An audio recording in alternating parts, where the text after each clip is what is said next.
Welcome. We are going to go ahead and get started as other folks may join us, but wanted to just welcome everyone today and share a few housekeeping items as we get started before we get into our discussion for the day. So I'm just sharing my screen to be able to show a few things. Welcome to our first Meet Yourself session of 2021.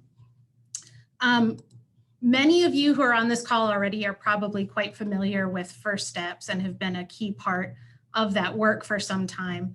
But for those who might not be familiar, First Steps is now 5 years old, as I've determined. We started in 2016 as a network of folks that are working with young children and families, trying to create connections between all of the different service providers, childcare providers, caregivers, that are working with young children and focusing on these important first few years of life.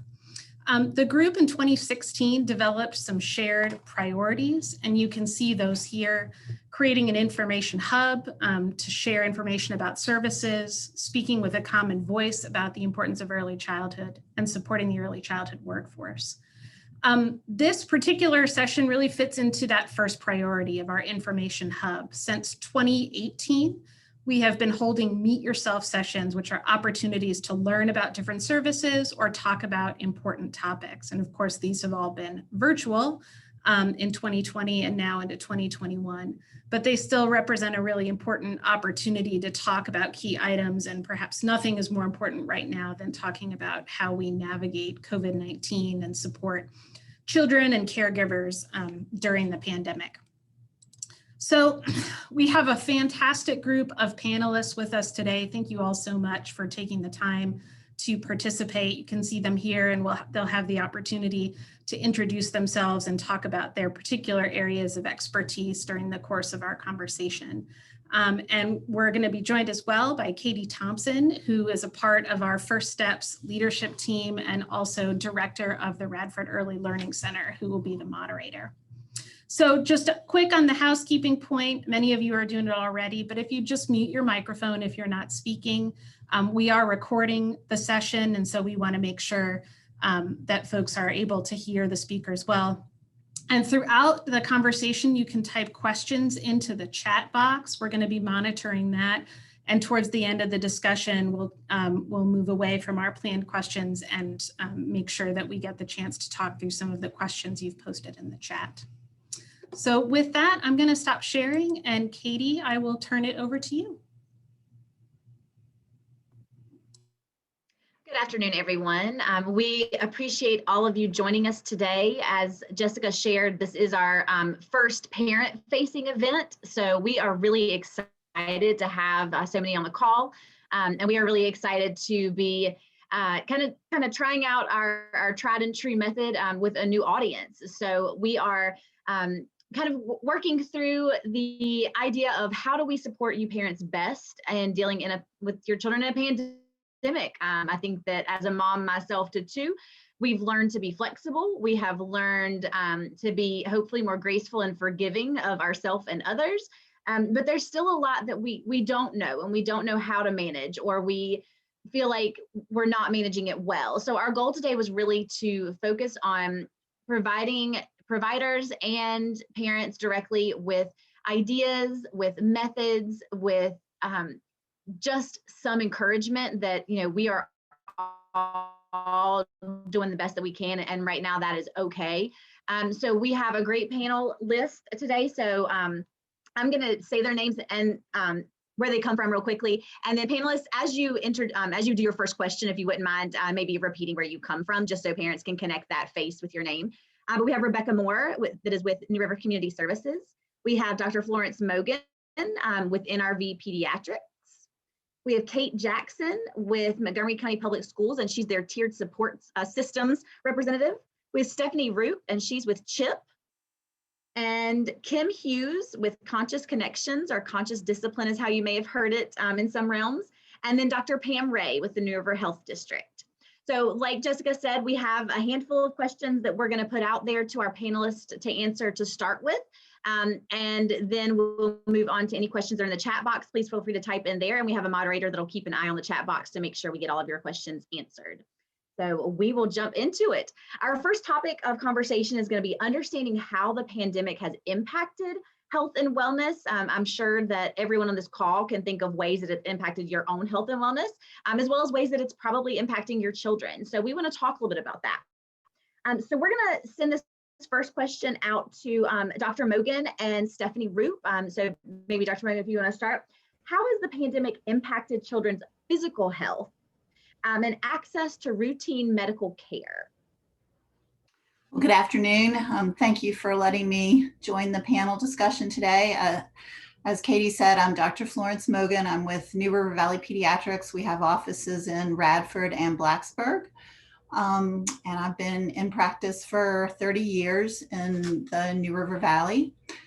So I've seen lots of children through the years. And this is certainly, the pandemic has certainly been probably the most different year and a half so far that I've experienced in my practice. Certainly lots of concerns for children and parents as to how COVID itself was going to affect children. And that was probably the initial big concern in March when everything abruptly shut down. And certainly then all sorts of things have developed since then as far as concerns. So I think in general, it certainly depends on where you live in the country as far as access to care. I think most pediatric offices have remained open for well care, and most children can continue to receive well care. Certainly for our office, we changed our model a little bit and changed the way we provided well care and where we provided well care, at least temporarily, trying to make it as safe as possible. And we continue to do that. And I think a lot of practices have done that by providing well care in one office or well care at certain times of the day and providing acute care or sick care at other times of the day. So trying to make parents and feel more comfortable, but also to make it as safe as possible. But certainly lots of adaptations had to occur very quickly back in March and April. I think for pediatricians, the big concern is that, a big concern has been that children have not been receiving well care like they should receive it. So that has meant that the vaccination rate in this country and across the state of Virginia has dropped by about 20%.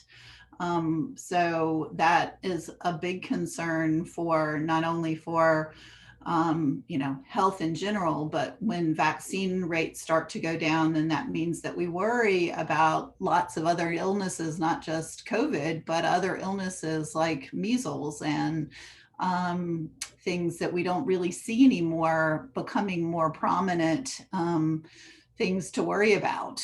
So it's very important in our thought processes that children receive well care and receive vaccines. And then the other things that happen at well care are very, very important also, not only just getting vaccines and not getting a physical exam, but all the screening things that happen at well care, from looking at growth and looking at development and talking about those developmental milestones that children should be, that parents and children should be seeing at each different stage, talking about safety things. So there's so many important things that happen at well visits besides just a physical exam and besides just getting a vaccine. So those are things that I really worry about, those opportunities that we're not having to interact with parents and children in regard to all of those kinds of issues. So certainly that has been a big impact and continues to be a big impact, because I still don't think families and feel comfortable coming in necessarily to receive medical care, even though most offices and most pediatricians have tried to make the environment as safe as possible. So that would be my initial thoughts. Thank you, Dr. Mogan. Stephanie, what are you seeing in your work? And is there anything different that you may be seeing or seconding some of that? Well, we do see some of what Dr. Mogan mentioned, but fortunately for us, we have been able to maintain contact with our families via virtual visits. And between the family educator and the nurse staffing every month, we're able to target those families who may not be able or can't get to their well visits because of transportation issues. So we're able to target those families to make sure that, if they do fall a little behind, we can, encourage them to get those appointments made and follow up with that. Transportation is that is one of the big issues that I run across, especially here in Giles. We don't have a public transit system. And I know that families have called for transportation and they're not transporting more than one person with the child, and there may be other children for a single mom. And so there are issues there. And then they're screening everyone, do you have a cough? Do you have a fever? And rightly so. But if there's any positive answer to that screening, then they're, denying transportation. So, families are feeling discouraged about that as well. And just, they have to have a good support system to be able to provide care for other children who may be in the home because they can't accompany, they can't take the whole family to a well visit. So I'm seeing kids are less active and they're spending more time on electronic devices. That's a huge concern. But there are some positive things too. I'm getting less calls about viral illnesses. So I think we're not spreading germs just from being protective from COVID. We're not spreading germs like the flu and things like that. And I would agree with that. I mean, we certainly are seeing a lot less illness. The flu season has been almost non-existent so far. So that's a positive, lot less strep. So all of those things are positive too, as far as are positives, if you can see a positive in a pandemic. And telehealth has also been something that most pediatricians have tried to institute, and at New River Valley Pediatrics, we have that. Most practices have done that, and that's another way to reach out. It's just difficult to do well visits and immunizations through telehealth. So thank you, ladies. Hey, this is Pam Ray from New River Health District. I just want to chime in. First of all, I want to give Dr. Mogan and her staff many kudos, because NRV Pediatrics has really stepped up and been a game changer. Originally, no one else wanted to test kids, and they were the first ones to step up and test kids for COVID. So thank you for doing that. But then also just to let you know that the vaccinations that we usually provide from the New River Health District, we got restricted because of no access to the school children because they weren't in school. So we have reached out to all of the schools and have set up separate vaccination clinics, because we all know that those age-related vaccines are very important, and we don't want the kids to get behind. So we've continued to do that as well in support of all of the kids and their families. And sometimes the moms and dads just need to have that reminder that their kids are due for vaccines, and they've been very grateful to get them, and they have not done anything but been supportive and very much wanting to get their children protected. So I think it's a good effort that's being put forth, especially for all of the other issues that kids deal with around vaccines and disease prevention. So again, thank you to Dr. Mogan and her staff. And just so everyone knows, we're still working pretty darn hard to get the kids in and get them protected at the health department. Great, thank you, Pam. All righty. So our next question is along the same lines, and we're going to start with Rebecca Moore and Kate Jackson on this one. We want to talk a little bit now about how the pandemic has impacted mental and emotional wellness. So we just talked about that physical body, and now let's talk a little bit about the brain and the emotion side of it. So Rebecca, if you wouldn't mind starting on that one for us. Sure. Hi, everybody. This is Rebecca Moore. Like Katie said, I work with New River Valley Community Services. So I think, if you think about how the pandemic has impacted all of us as adults, it's pretty easy to kind of parallel that to how it's also impacted the children in our lives. So, some common responses have been increased anxiety, some increased depression, probably some increased acting out, which can look like aggression. It can look like irritability, lower motivation, maybe, less interest in some of the things that interested them before.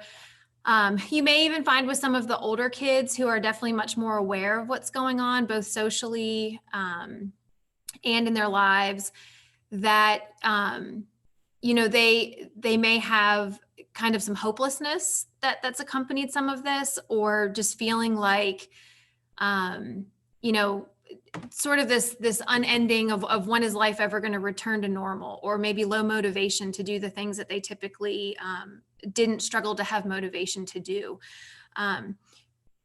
I think with the younger ones, probably what you might see is more of a response to how we as the adult are reacting to what's going on in the home. So if we're feeling really stressed, or we're feeling really nervous, overworked, tired, hopeless, etc., the little ones can pick up on that energy. And so then that starts to impact their behavior and how they're manifesting, maybe with their sibling relationships or peer relationships at school or in the neighborhood or community.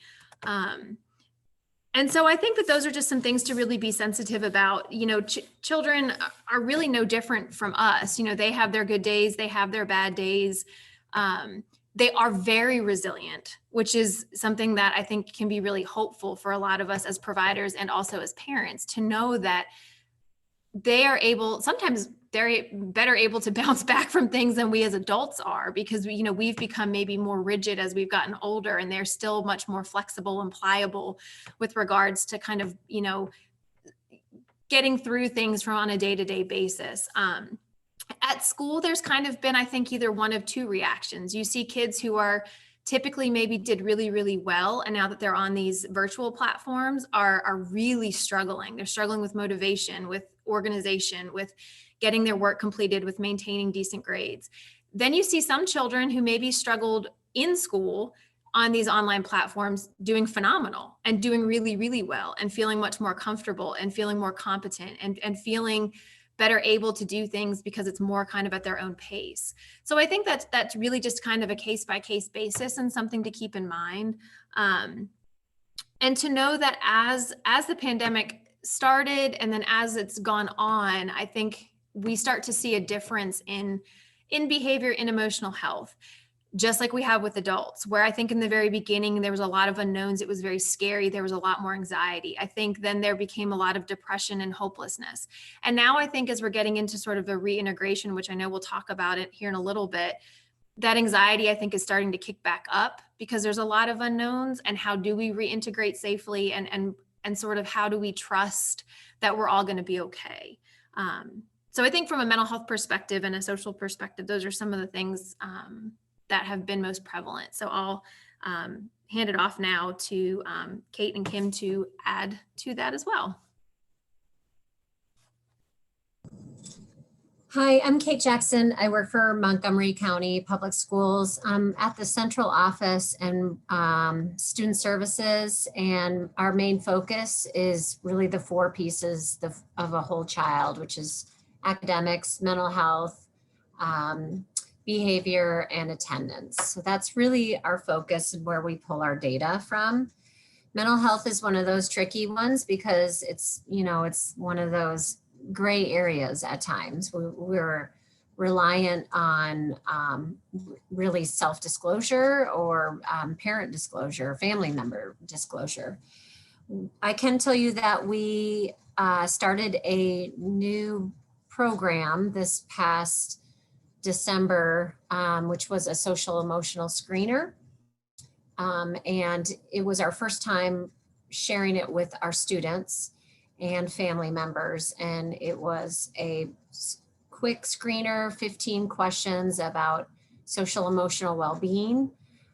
And from there, we were able to kind of tier our students as to what kinds of supports they needed.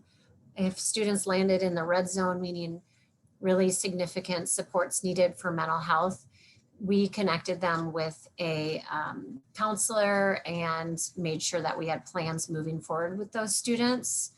We look forward to offering this screener again in March. And that way we can really see some true data on if, those social emotional numbers are growing or decreasing or staying the same. So that's the one piece that I can tell you that we're trying to really focus on for an initiative with our social emotional side. We also have noticed a significant increase in D's and F's and a significant increase for our students who struggled with attendance now are just massively struggling with attendance.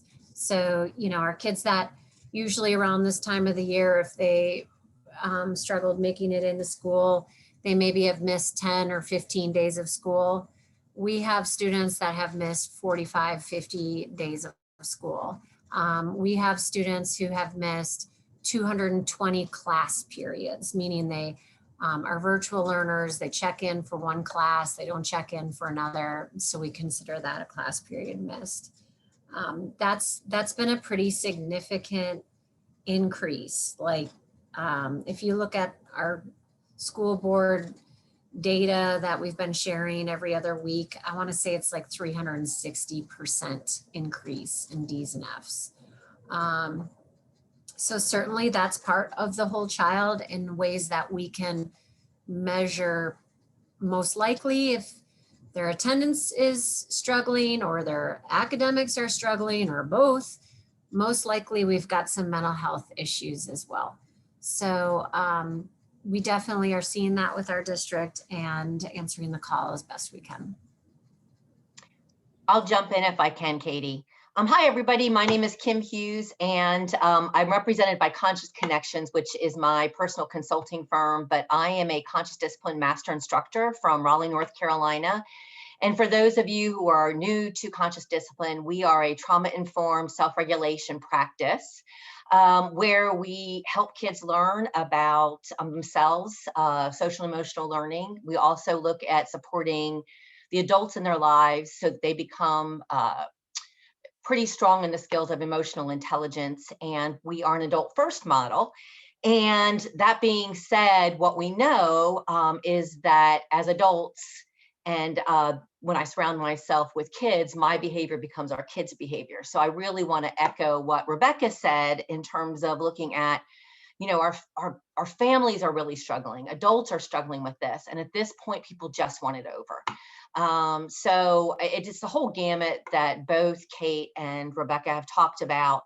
I want to give kudos to Kate and Montgomery County Public Schools and the fact that you focus on holistic, the whole child. I mean, I work all around the United States. I don't hear that a lot. So yay, you. I love the fact that it's a huge factor in what you do for kids. And I echo everything you said. For me, what I see is the impact on mental health is that we're widening the haves and have-nots. Those kids that have the most limited resources continue to struggle. And I think it's real interesting what has been mentioned in terms of looking at those kids who are now learning in a virtual platform. Those kids are really struggling that were always those extroverts, and they found themselves in school being the best they could be. And all of a sudden, I just don't get what I need as an extrovert through this introverted platform that doesn't have a lot of interaction. So the last thing I'm going to really talk to is the social piece of all of this. And so some of the things that I've noticed, and I was a teacher for 30 years, and now I support teachers, particularly with classrooms that have challenging behaviors. And what we're seeing from our very youngest, our COVID babies are really different. And Stephanie, I bet, you're seeing this, and Dr. Mogan too, in the fact that they're so attached to the primary caregiver. And if they are in secondary settings like childcare programs and whatnot, they become very, very connected to those people. Relatively, it takes them about 6 weeks or so, but then pretty quickly. And so that separation anxiety is real. That idea about being apprehensive with strangers is a reality for these kiddos. And as they gain in years, what we're seeing is that socially, kids just want to be connected.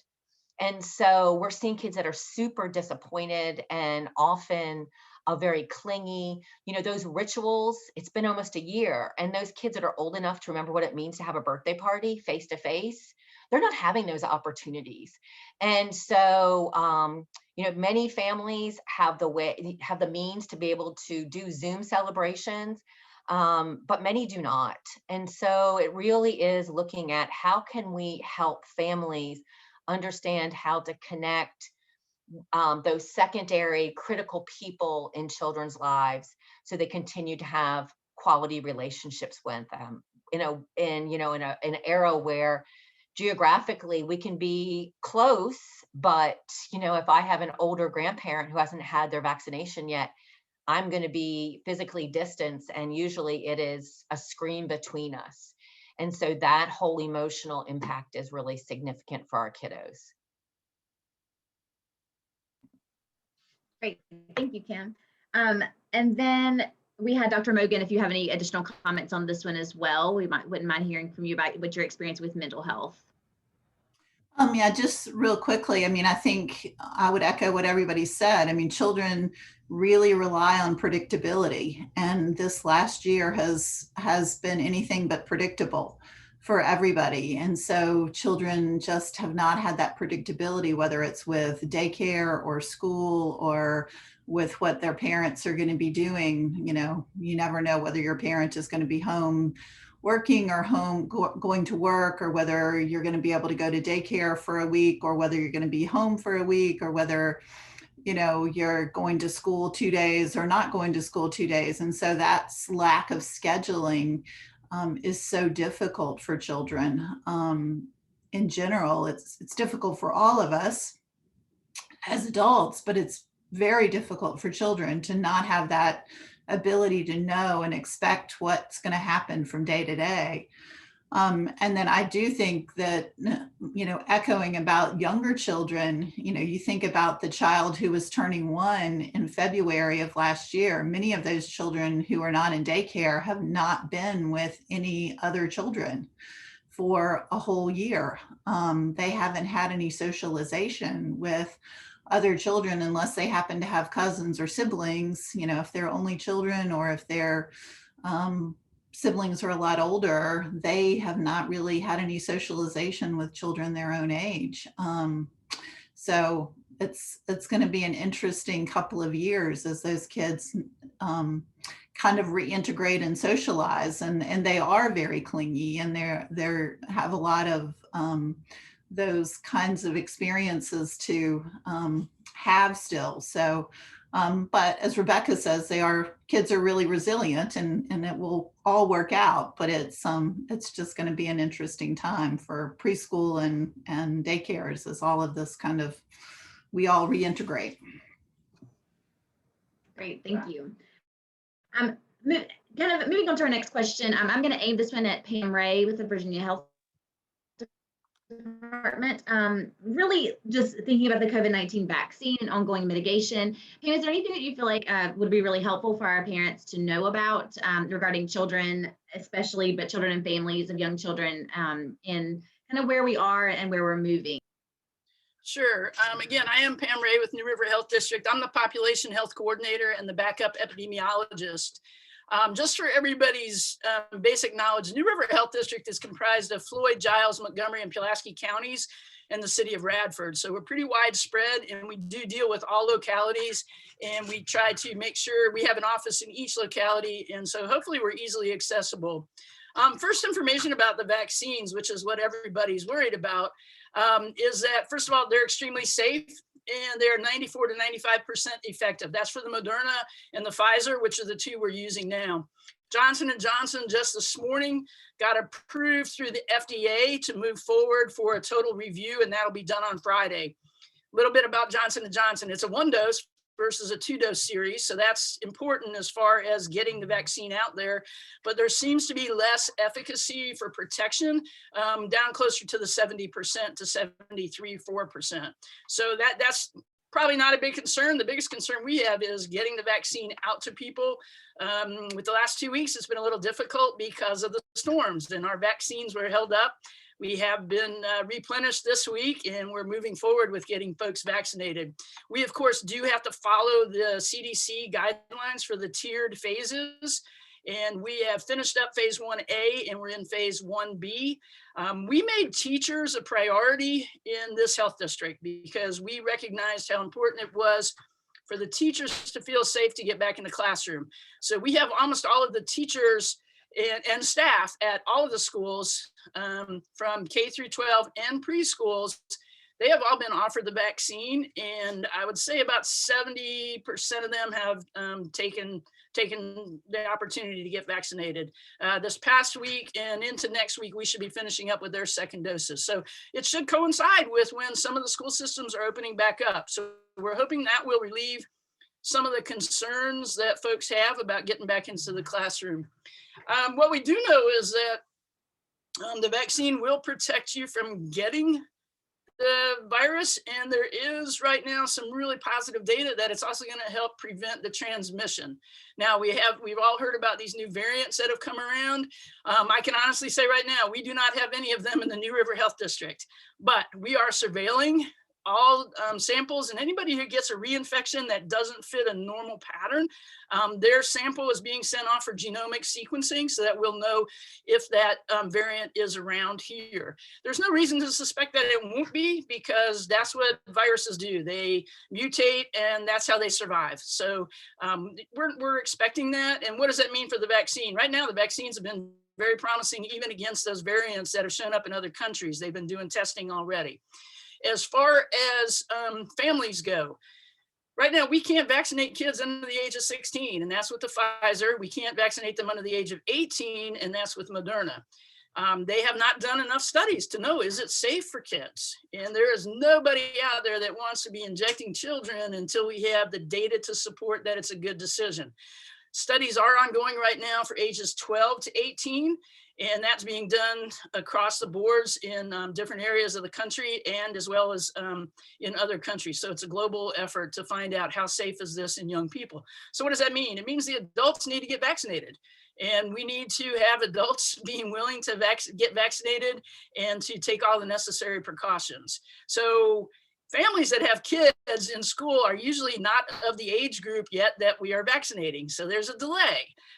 But we are getting through the vaccines process as fast as we can. And we're hoping that we will get through phase 1B in about another month, and then we'll be moving to phase 1C. And then finally, community vaccinations will take place this summer, with the ultimate goal being finished up by the fall. So again, we're anticipating nothing quick. Although some companies now are going to step up their vaccination production, so that will help us. We're ready to go. We've been vaccinating very efficiently here in the New River Health District, and we're going to continue to do that. We have the capacity to do up to 1,500 a day, but we don't have the vaccine available to do it.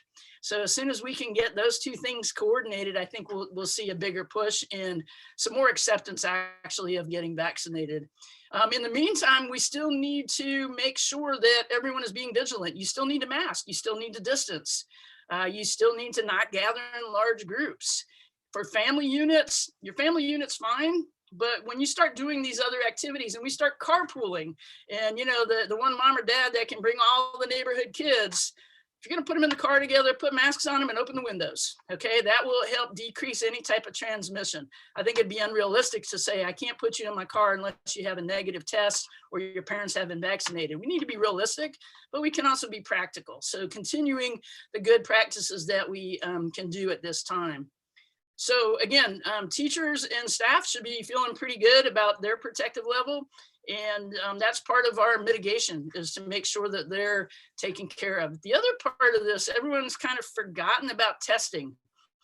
In fact, the virus is still out there. And even though we've dropped down now to about an 8% positivity level from a peak of almost 18%, it means the virus is still out there. Kid-to-kid transmission, very low. And it's almost not existed in the school systems to date. So what we're seeing is that when there's transmission that involves children, it's because of things that go on outside of the school, family gatherings, group gatherings, sports travel, and just other behaviors that the kids are kind of the unintended consequence of. I think the schools have done a great job of really doing screening and making sure that if a child has been exposed, that they're not in school. And because we do have virtual opportunities, they're hopefully not losing too many days of education. So that is one of the nice things that is happening, is that we do have a way of keeping these kids protected.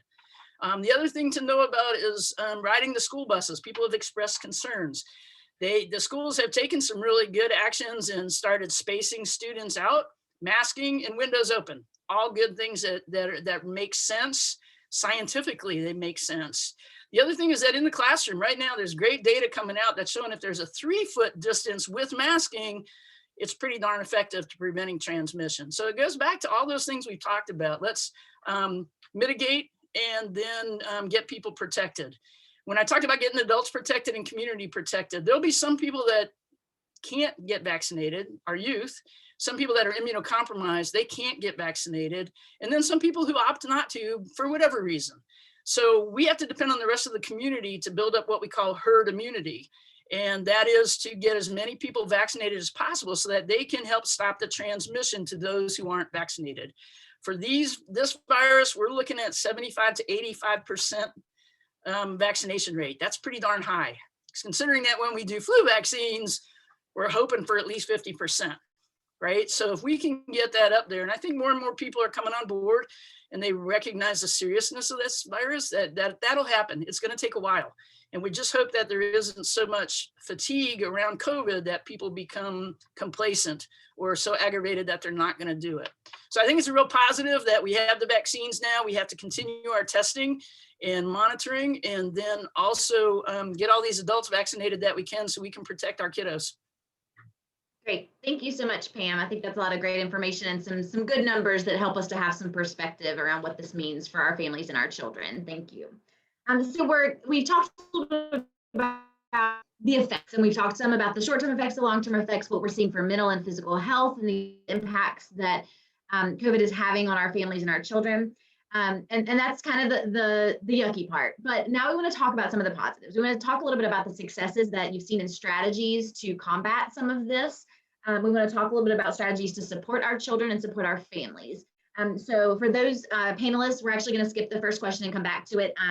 Just for the sake of time, we're going to highlight a couple of key questions and then we'll come back if we have availability. So we're going to talk now about strategies for really interacting well, helping to guide and discipline our children. So if we're seeing these stronger behaviors, what strategies do you have to offer parents? And obviously we're going to talk high level strategies at this point, but ideas that we can offer these families to be able to have positive interactions with their children, to help them to handle their emotions, to help them to respond positively to a not so positive experience. So Kim came off mute. Kim, why don't you kick it off for us? All righty. Thanks so much, Katie. So first of all, I would suggest that parents, first of all, offer empathy. I think that's really important that, as we talked about before, we're having a hard time understanding that kids are having a real hard time. That being said, I also think it's important that we see these behaviors as communication. They're often telling us that kids have some kind of a missing need in the moment or they're lacking skills. And so we need to really look at being behavior detectives, if we will, about why the child is feeling the way that they're feeling. For example, maybe they're not feeling safe. And Kate had talked a little bit earlier, looking at the idea that we're seeing some aggressive behaviors. In the schools I work in, we're also seeing some really kids shutting down. We see a lot of withdrawal. So I just want to make sure parents know that that kind of behavior is to be taken just as seriously as aggressive behaviors, because that behavior is communication. So when kids don't feel safe, they tend to either do one of three things. They either take flight, they fight, or they freeze. And so those behaviors basically give us a message that child in this moment is not feeling safe. So in that moment, we have to kind of check in with ourselves. We have to really look at being aware of what our triggers are, making sure that we know how to upload calm for ourselves so we can download that to our kids. We have to make sure that Dr. Mogan had talked about that need for routines that are predictable. And for those of you who have young children, I would highly suggest that they're predictable, as consistent as possible. And if you are parenting kids 7-ish or younger, they should be in visual format, and so we can actually show as well as tell our kids. Bedtimes are a little bit tougher these days, so making sure there's a sequence, giving the kids some empowerment so that they get a chance to decide. These are, let's say there's 4 things that we do at night. We brush our teeth, we wash our face, we put on pajamas, we go to bed. So those first 3 things, we might give the child some sense of control. Like maybe tonight the child decides we're going to put our pajamas on first, then wash our face, then brush our teeth, then go to bed. So having that structure that's predictable, giving kids a little sense of empowerment, that can be really helpful. Also making sure that we're thinking about when kids feel disconnected, they often show their distress through a lot of mouthiness, a lot of complaining, things like that. When kids are complaining rather than shutting down with that fight, flight, or freeze mode that I talked about before, it's usually kids that are feeling a sense of a longing for belonging, a sense of, in this moment, I'm not really feeling loved. And so they really are looking for someone to truly understand their feelings and reflect their feelings. So I think with COVID, it's really important that we have honest conversations with our kids and we allow our kids to feel their feelings. I know often many of us were brought up where we were encouraged to blanket our feelings and we weren't allowed to feel our feelings. I remember my dad saying things to me like, "You're sad? Oh, I'll give you something to be sad about." Right. And so I kind of just deflected feelings. But with COVID, it's really important we let kids know this is hard. I know that, once again, not getting a chance to socialize with your best friend, I know this is really hard, but figure out ways that kids can connect, which I mentioned before, and trying to be creative, not only with the virtual pieces, but I've seen a lot of families have some success with potting and figuring out families that they can still figure out ways for kids to be able to interact. And I think what Pam mentioned in terms of what we're seeing with the masking and the 3 feet in schools, when the nice weather is hopefully around the corner and once it's nice again, getting kids outside, and parents, teach your kids those old-fashioned games. So that Stephanie had mentioned seeing lots of kids that have devices in their hands. We want to get kids out. We want them to get that fresh air, and that a lot of those old-fashioned games, things like, kick the can and hide and go seek, those kinds of games, teaching our kids how to do those things and play those games can be really, really a way for them to be able to interface with kids their own age or close to it. I guess that's probably it for me, because I want to make sure that Rebecca wants to jump right in there. So go for it, Rebecca. Now, I think those are really great suggestions, Kim. And I would just say the only thing that I would add or maybe build on with that is looking really at our capacity as adults to manage ourselves. And I say that because a lot of times, if you notice as a parent or if you work with children, they're like sponges and they're also kind of like mirrors. And so essentially, I always say our children are our best teachers about ourselves because they will show you your own biggest triggers. They will show you your own biggest gaps in what you're also trying to work on. And so I think what's really hard, and I think what has been really hard for a lot of people, is that oftentimes, our children go through growing pains naturally as they're going through developmental stages, as they're going through new changes and challenges. And that may, resonate with us as adults, reminding us about things that we experienced in childhood, et cetera, things like that. I think what's really unique with our experience right now is that everybody's stressors are the same. So it's much harder to compartmentalize or have boundaries around their stress versus our stress and how all of that's bleeding together. And so, speaking as a parent myself, when you're working full time and you have multiple children at home and they have their school needs and they have their own emotional and physical needs and they have their socialization needs, you as an adult have all of those needs as well. And so if you're having a really difficult time managing and holding space for your own needs, it's equally as difficult to hold that space in a healthy capacity for your children. And so I think part of being able to really help with kids is really just providing a healthy model of no day is going to look perfect. And that's okay. We don't expect perfection working through this. We don't know how to navigate this. We're taking it a day at a time. Some days look really great, and some days it kind of looks like a street fight.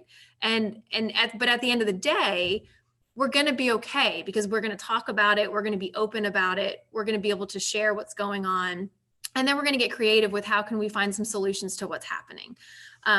So I would just say, as the adults, it's really helpful for us to be so mindful of how you're taking care of yourself and how you're keeping your cup full so that you have the capacity to then care for the children and the needs that they have coming up on a daily basis. Because it's so easy to have your own cup depleted so quickly to the point that we don't even realize that that's happening. And then the next thing you know, exactly like Kim said, you're the parent who's saying, oh, you're going to cry, you're going to have a temper tantrum. Well, let me really give you something to cry about.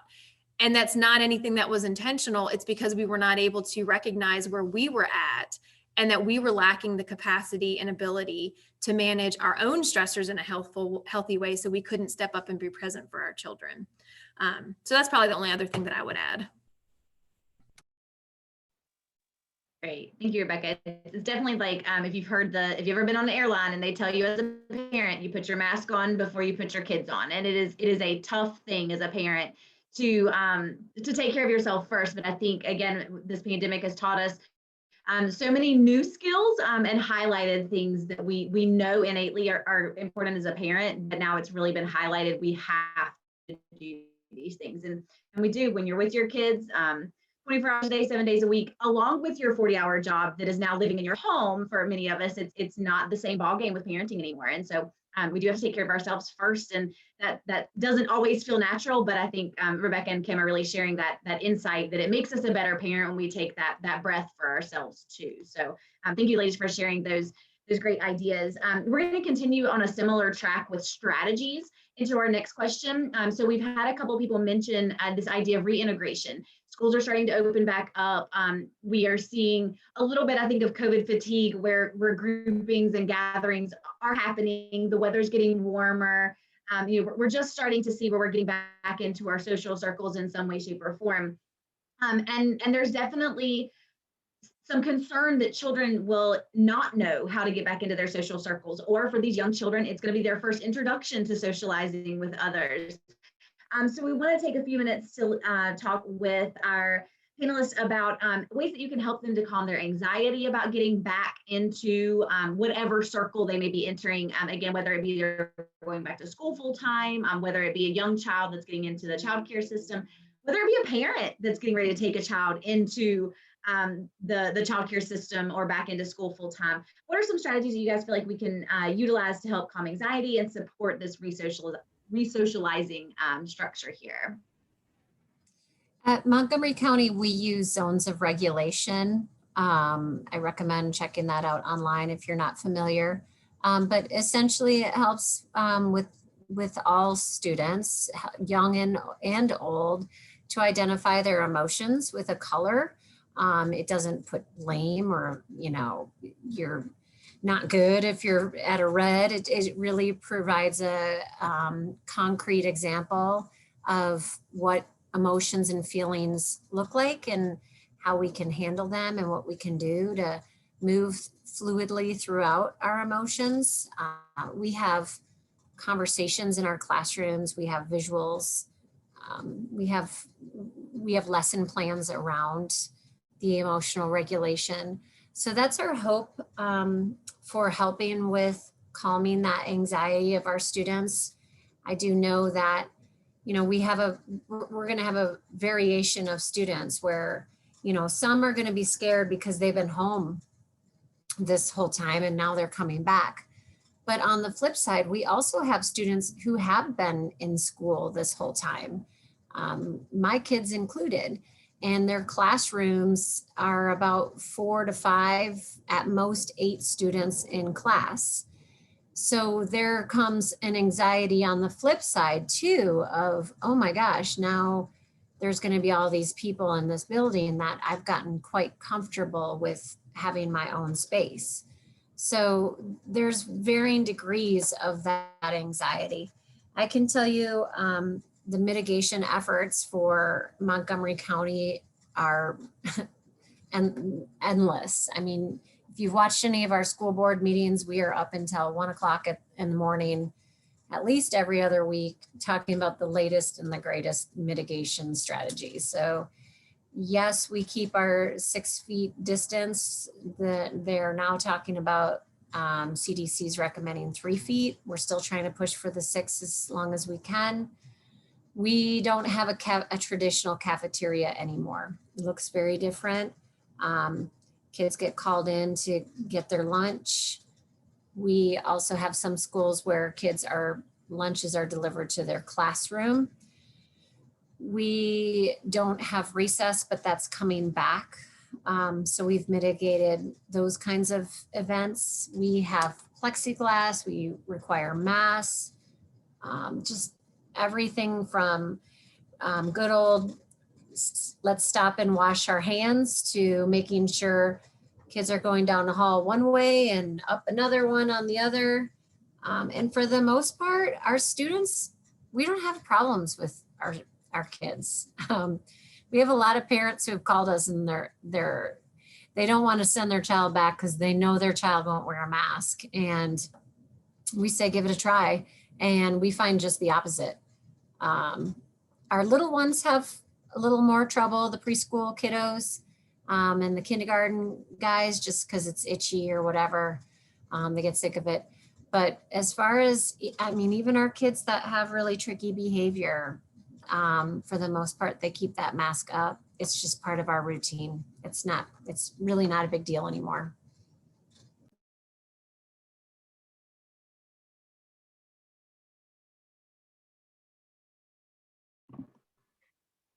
Katie, I just have something to add. One of the things that families can do when you talked about helping kids get comfortable with socialization, especially once again, we're talking about younger children, practicing with your child and role playing goes a really long way. So especially for those kids that have never been in any kind of group care situations and or struggle with like being rejected from play, asking for a turn, entering play, teaching them what to do verbally and with young kids also non-verbally can really help. So it may be helping and supporting two siblings that are having a conflict over let's say a same truck. And for us just to kind of step in and say, you both want a truck. At this house, we take turns with it. When you want to turn, put your hand out and say, turn, please. For older kids, it's going to be giving them a little more language to go with it. You took the truck, you didn't know what to say. In this house, we ask for a turn. So let's try it again. So I think that having kids really understand and role playing and practicing, because a lot of them have forgotten what to do, and never discount social stories can be a really wonderful way to help and support kids. So they basically, it's almost like a routine in pictures and made into a book. So when you want to join somebody and play, this is the first thing you're going to do is you're going to tap them on the shoulder. Wow, we can't really tap kids on shoulders anymore with COVID, but you're going to use their name when they look at you. If for younger kids, put your hand out and say, hey, can I have a turn? Older kids, if you want to enter play, use the people's names, say, hey, I'd like to join you. And then talk about what do you do when they say no? And then talk about some of those composure strategies that both Katie and Rebecca talked about before. You know, when you feel yourself getting hot and you feel yourself starting to go from calm to upset, take some deep breaths, deep belly breaths, tell yourself I can handle this. That kind of thing. But it is always helpful as a parent, reading stories with kids about social behaviors and social situations that don't go so well. All of those are great strategies to help kids with that social piece as well. Great, thank you, Kim. Anyone else that have thoughts, any of our other panels have thoughts on this idea of resocializing? This was a hot topic when we were discussing this forum in general, because everyone that was on the call when we were doing the planning, this last planning session was a parent, with I think the exception of one person on our planning crew. And so, you know, we're all seeing and feeling some of that anxiety, I think, about making sure their children can re-enter one more step closer to normalcy and feel comfortable and able to do it. So thank you so much, Kim. That was some great ideas. Kate, thank you for sharing what Montgomery County is looking like, so we can definitely feel. And you know, I'm in Radford City myself with children in Pulaski County, so I have a decent surveillance of, you know, what the schools are doing, and it sounds very similar. I do think our school systems, as far as mitigation strategies for safety, are doing everything that has been brought to them. They are trying to do some version of it. So I do think, as parents, we can share that. We can share with our children. You know, we do know that there's some, you know, great practices in place for your safety to help with that anxiety piece, and then that role playing, using those social stories and those routines. Kim is a great idea for that. Pam, you came off mute. Did you have something to share? Part of that is really just about a new push now that the weather is better for outside sports, and understanding that that is a great way for kids to connect to each other, but also to that one adult figure in their life that may be that substitute parent, someone that they can go to for advice, and just being there. The coaches and their staff do a wonderful job of connecting with these kids. So we still have to be careful about how we get kids back out there on the ball fields. But they're eager to do it, and I guarantee you they'll abide by the rules. Again, it's going to be what do the adults do to enable that. And yeah, in Pulaski, there's been, you know, some real concern. It's like, well, what about the band? What about the cheerleaders? What about those kind of not real sports, according to some folks?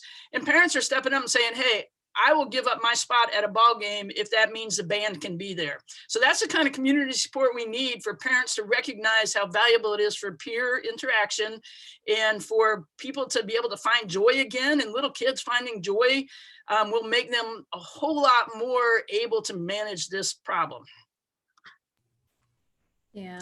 And I was going to add as well, I think some of it is just going on a case-by-case basis and really gauging how comfortable your child is, because I think, although yes, you know, everybody is fatigued and tired and quote unquote over everything. And I think there's a lot of merit to that. I think to some extent too, we have to be careful to push too hard, especially if there are children that are experiencing some significant anxiety around what's going on, and really allow them to be heard and help them to feel comfortable with what their worries are, and help to find ways that they do feel safe.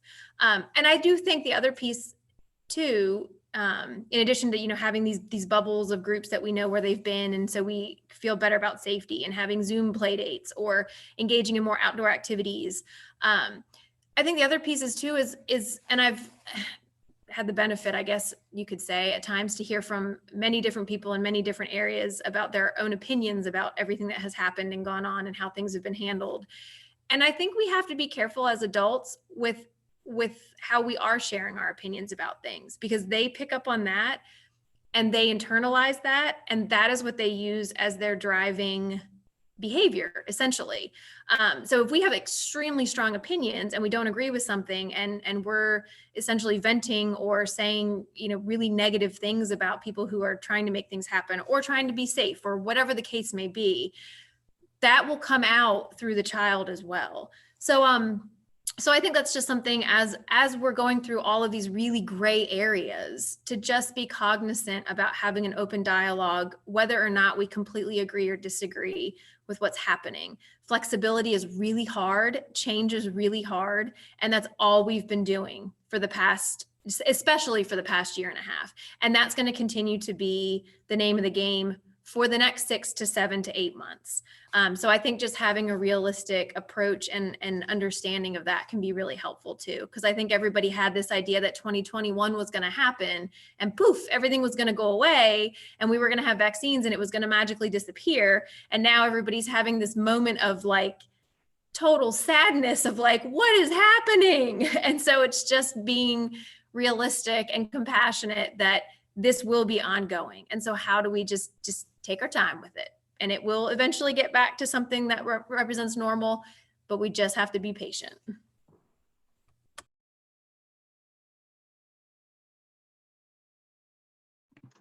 I was on mute. Who has the sign? So thank you for sharing your I think there's just some great strategies, and we're going to continue on this strategy track. We've got 2 more questions related to this. I did put a note in the chat.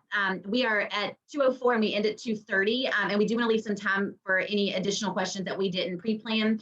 So the last section that we had for questions for our panelists was related to resource sharing. We're still going to give some opportunity for that, but they are right now, our panelists are dropping into the chat box some great resources.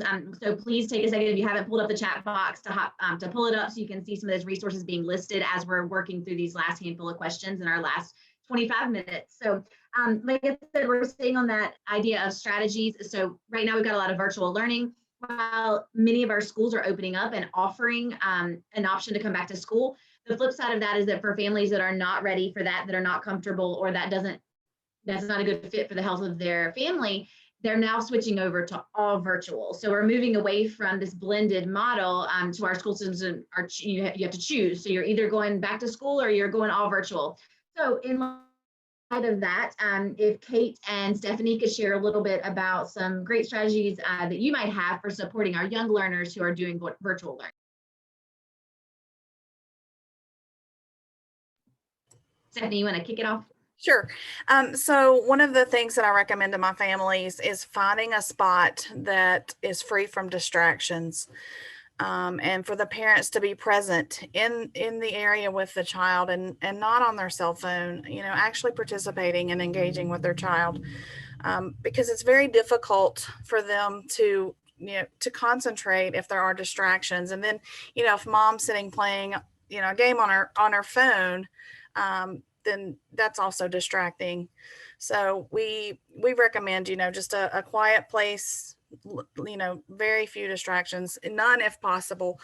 And then if you have multiple kids, you may have to separate them, and the older kids may do better without mom sitting right beside them. So you're going to have that one-on-one with each child, and it is time consuming, especially if you're working and you have other responsibilities. But I think it's really important that they understand that you have to have this environment for them to be able to learn, and it needs to be free from distractions.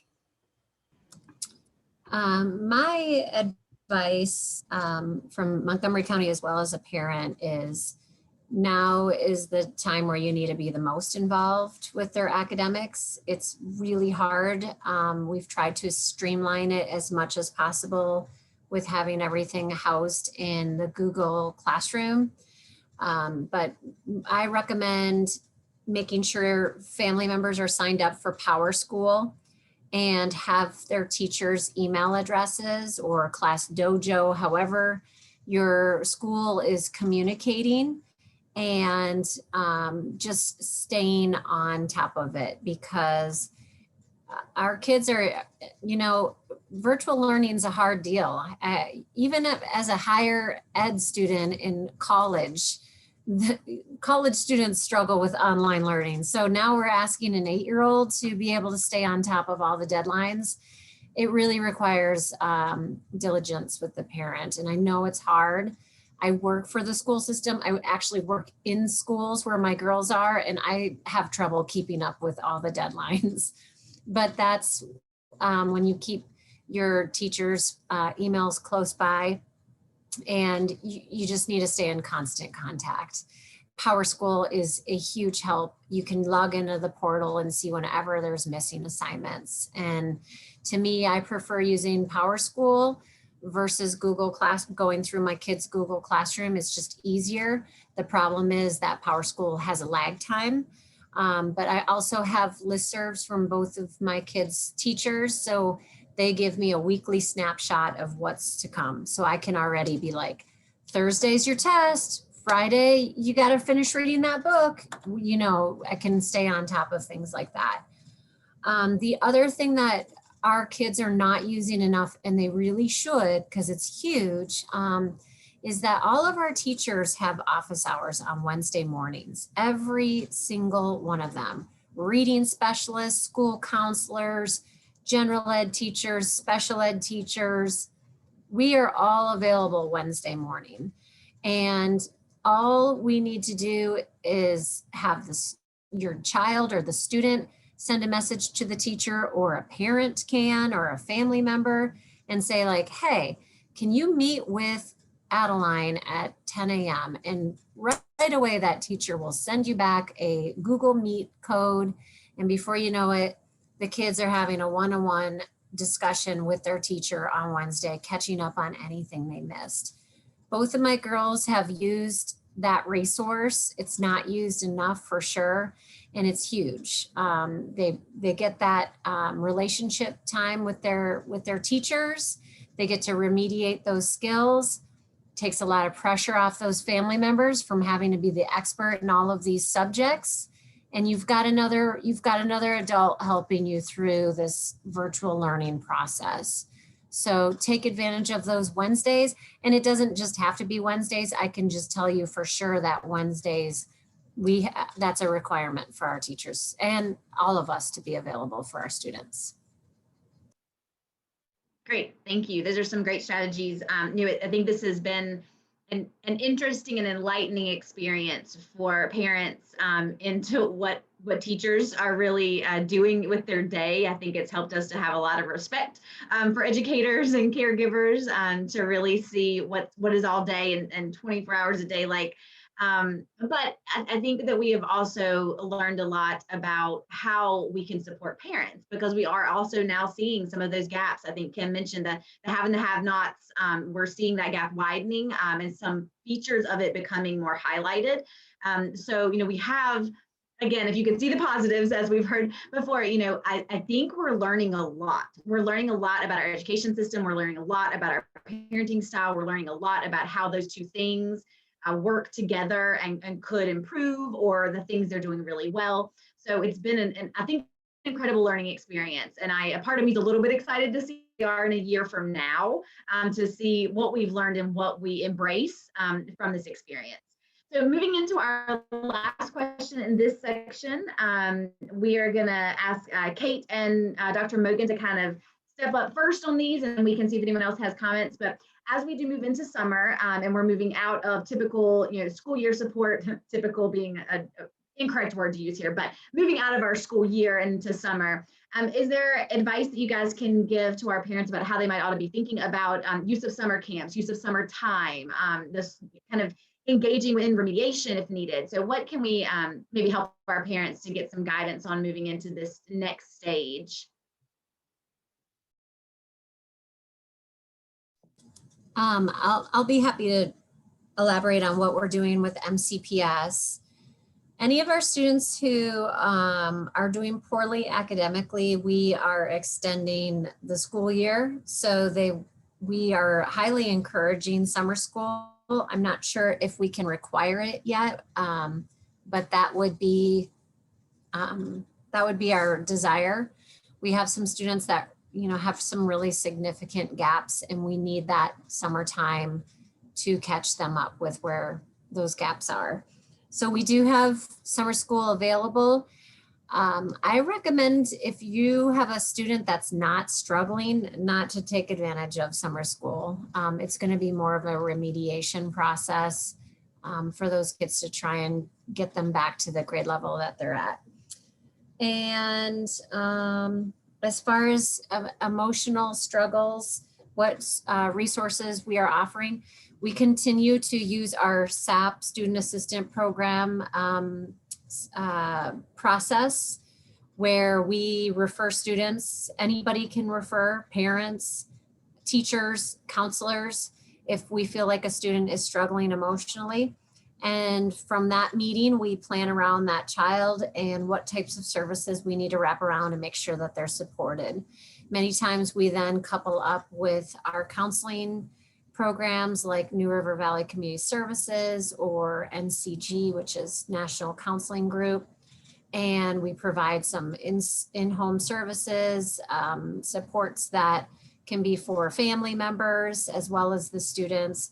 And then we just all really stay on the same page. We follow those students that we have concerns on.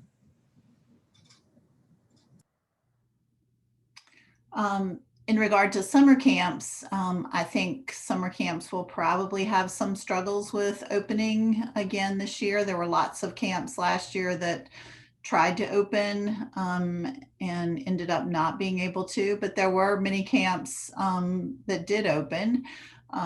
So I think that sort of the question is still open and still unanswered as to what camps will open. But for those who can do that, I think that's great. And I think local options would be great, especially for outside camps that are outside, sports camps that are outside, or nature camps that are outside. I think that's really what parents should be looking for.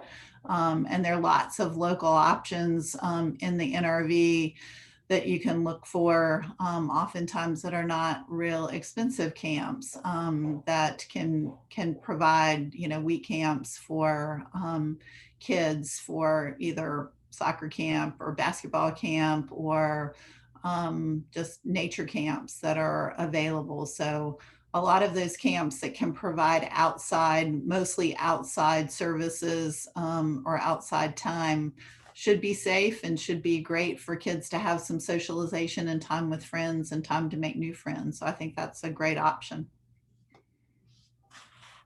Awesome. Thank you. As a mom, that's what I was really hoping to hear, because my kids are asking all about the camps this year. So we're excited for that. So I actually have to sign off, and I'm going to hand over the mic, so to say, to Andy. She's going to take over for the last little section, but I did want to thank everyone. We really, again, we're so thankful that you guys are on this call with our first parent-facing meeting. I think we have a great turnout, and we just thank you for being a part of First Steps. And I'm sure that Andy will say more great things like this, but I'm just always so excited when we have new faces and new people involved in this group. We've done a lot of great work in the area, so thank you so much for coming. And I hope you all have a wonderful last 15 minutes of the conversation. Take it away, Andy. Thanks, Katie. Hi, everyone. I'm Andy Gillespie, and I'm with NRV Cares, but also part of this wonderful Meet Yourself group. And so we just, all of you have, many of you have already put these in the chat, as I noticed, and I've been observing, so I appreciate that. But just in case some people can't see that as well, since we do have some time, if you don't mind maybe going through and just kind of talking about what that resource is. And so I believe we'll start with Pam, as far as where parents can go for more information about the COVID vaccine and when it might be deemed safe for children. I know you addressed that a little bit, and I know there's not a whole lot, there, but if you can speak any more to that, Pam. Sure. So I just put up a few of the important, the first thing I'm going to say is please do not live on social media for your education. Go to respected sources, and that can be your local pediatrician, that can be your own as an adult, your PCP, the health department. We have a COVID call center where it's all things COVID testing information. There's a COVID vaccination center. So that our call center here, where we just answer general questions. And I spend a lot of time talking kind of people down off the ledge about when to be concerned, when not to be concerned. That telephone number is 540-267-8240. Our local health department, and you'll get routed to the appropriate person, is 540-585-3300. The local vaccination call center, 540-838-8222. Now you can also go to the cdc.gov coronavirus site, the vdh.gov coronavirus site. You can go to the new vaccinate.virginia.gov site. And then there's also a number that you can call 1-877-829-4682. And that's to help everybody get pre-registered. Regarding the kiddos, as I said before, they're working now on some pretty decent testing for 12 to 18-year-olds. But we don't anticipate a vaccine being available for kids, a full pediatric vaccine, probably well into the early 2022, honestly. We have to get through vaccinations, and then we have to look at numbers. And thank goodness the United States has a pretty good system of ensuring safety for our vaccines. So it does take a little bit longer, but we'd rather be safe than sorry, especially when it comes to our kids. The good news is that kids are pretty darn resilient. Very few cases drag them down too long. Most of them are up and back and feeling better within about 72 hours. So I know maybe Dr. Mogan can address some of the other ones, but we're seeing that they bounce back a whole lot quicker than parents do. And sometimes they bounce back so fast that the parents don't know that it might have been COVID. And that's where we have to be extra careful. So again, a vaccine, probably not anytime soon. Don't bank on that at all, and just continue to do good vigilance. Yes, I would agree with that. I mean, the vaccine likelihood, late fall or early 2022, I would say would be the earliest for younger children. There are a good resource just through the American Academy of Pediatrics.org, and please go to the aap.org, not .com. That's completely different website. So aap.org is where you want to go. And there's a site on the aap.org called healthychildren.org. And it's a great site that has lots of different aspects, but there are questions, they answer questions all the time about COVID vaccine, COVID in general, vaccinations in general, and then all kinds of things about behaviors and other things that you can always find good answers to. So that's just a good general place to go to get good answers. But yeah, for COVID for children in general, for most kids, it's a relatively mild illness. Lots of families don't even know their child had it, which is a good thing. I'm not going to get into the other more serious problems. I'm happy to answer questions. We don't know a lot about the multi-system inflammatory syndrome, but certainly that's out there, and I'm sure most everybody's read about that. That's a concern, but again, most children recover from it. It's just more of a serious complication of COVID, but again, on the rare side. So we just, have to be vigilant and watch kids for those kinds of things that are complications, but it is rare, and it's not, most children do well with COVID when they have it and recover quickly. Wonderful. Thank you so much for that. I know, Kate, you shared quite a bit as far as the resources a school system has for children struggling academically, such as, summer school being offered and connecting with the student assistant program. But are there any other things, Kate, that you would want parents to know about available for them? Yeah, I apologize. My video, I logged out and I came back and now my video is not working, but I am here. And so as far as resources, we still have many of our after school programs going on, like Boys and Girls Club. We also have sports starting or have started back, and we have more sports coming, like swimming will be starting for middle school in the next month or so. So involvement is there and available. And yes, as far as if you need additional support, just reach out to your school.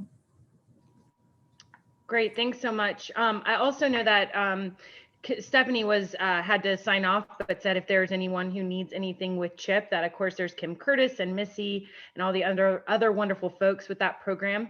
And she also had put a lot in the chat, and Jess is going to write down these resources and send them out to everyone who's here. So, but for Rebecca and Kim, are there any other resources that you know about that you want to highlight for parents who have had children struggling mentally and emotionally?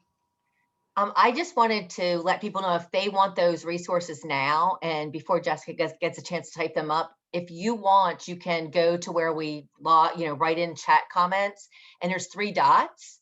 And if you hit those 3 dots, vertical dots, I guess are horizontal dots, you can save the chat. So there are some really great resources on here. And so that way people don't have to jot them down. But just basically the ones that I've shared, consciousdiscipline.com, there's tons of free resources on there, from webinars to podcasts. We have something called Schubert's Home, where you can see conscious discipline in action in a home environment.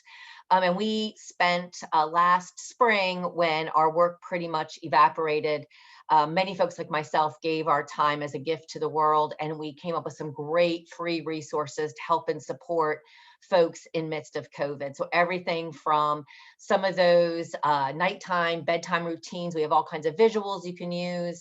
We've really looked to try to add that multicultural kind of feel to it. So look at those. And then a couple of books I want to recommend that were written by Dr. Becky Bailey, who is the founder of And the Brilliance Behind Conscious Discipline. This is the book that she wrote for families. It's called Easy to Love, Difficult to Discipline. It's a great read, lots of really good situational kinds of stories and those powerful practical solutions. And then what I love, especially if you are a parent of young children, this is called I Love You Rituals. And basically, Dr. Bailey offers 70 different activities that are playful and fun and help us to bond more deeply and really develop those secure attachments with our youngest kids. So those are two written resources that I would recommend, and just want to thank you all so much for including me on the panel today. Thank you. Rebecca, did you want to add any more to that? I don't think so. I think everybody did a really nice job. And just to keep it brief, the only thing I would say is that if there's lots of resources people can look up individually, like you can even Google and go on YouTube and put in all kinds of stuff like, anti-anxiety or, deep breathing exercises or sleep exercises or all kinds of things. But if you feel like your child has kind of superseded that level of intervention that you can do in your own home, please know that there's so many resources out in the NRV area. There's also all kinds of hotlines, but people can call access services with NRVCS at 961-8400 to get services initiated. It's not just for hospitalization purposes. There's all kinds of amazing private practices in the New River Valley, and you can go on to psychologist.com and it'll tell you all different kinds of counselors and therapists that are in the area that you can access for your children as well. So just know that, you don't have to just rely on yourself. If you feel like there's other things going on, reach out. There's all kinds of help out there. Thank you so much. And just to add to that, I think a lot of the same ones that we're talking about for kids as far as resources in our VCS, they're available for adults. And like Rebecca said, a lot of private practitioners are also doing telehealth, which actually makes access easier for some of us parents who are trying to do a million different things in virtual learning and working from home and things like that. So, now is the time to take care of ourselves. I think, again, we have to fill our cup too. So I wanted to look back. There's still Pam's continuing to put stuff in the chat regarding more resources. But I think we've really covered everything great. And I just want to thank again the panelists for being here and everyone who joined us. We covered some great themes such as, kids are going to pick up from us adults. And so trying to manage ourselves, but at the same time, knowing that, again, we can't fill from an empty cup. So we need to take care of ourselves as well. However, we all recognize this isn't an easy process. We want to make sure kids are maintaining their wellness appointments and their vaccinations. And so trying to make those a priority. Unfortunately, a lot of practices have been able to adapt to be able to stay safe and make parents feel more comfortable bringing kids in with that. A lot of school systems have, especially Montgomery County, we know about, is providing summer school to help with remediation and, are trying to identify students there. So I think we've really heard some great things.